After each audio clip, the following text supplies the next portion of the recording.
Autrefois, en France, il y avait ceux qui cuisinaient au beurre, dans le nord, et ceux qui cuisinaient à l'huile d'olive, dans le sud du pays.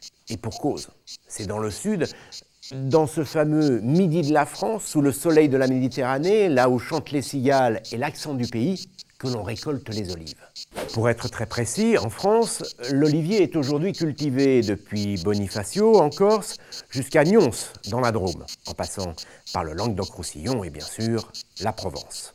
Ici, depuis des siècles et des siècles, les mouliniers, dans des unités de production artisanales, extraient des olives, qui sont des fruits, du jus de fruits, évidemment. Et oui, c'est ça l'huile d'olive, et rien de plus, du pur jus de fruits, 100% olive. Alors des variétés d'olives, il en existe une multitude. Tenez, dans le midi de la France, on cultive la Glandeau, la Grossane, la Tanche, la Picholine. Au passage, toutes ces olives sont vertes et toutes deviennent noires si on les laisse mûrir.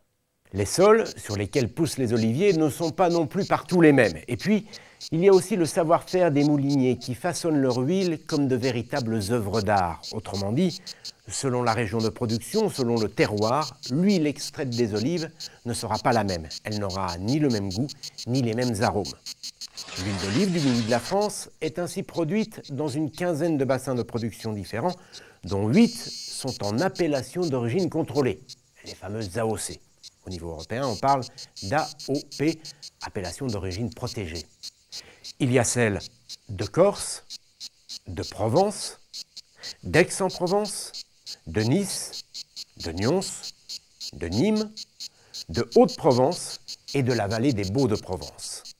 Le terroir a donc toute son importance, mais la date de la récolte ou la technique d'extraction sont aussi déterminantes dans le goût de l'huile d'olive. Elles permettent de définir 3 grandes familles au sein desquelles se décline une palette aromatique très variée.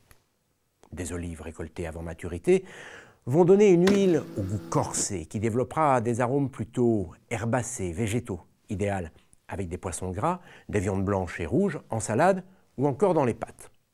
Avec des olives arrivées à maturité, l'huile sera tout en rondeur, en douceur. Elle développera des arômes marqués rappelant les fruits ou les fleurs. On la dégustera en salade également, sur des légumes, mais aussi sur des poissons fins, de la volaille. On pourra même l'utiliser pour confectionner des desserts, des pâtisseries.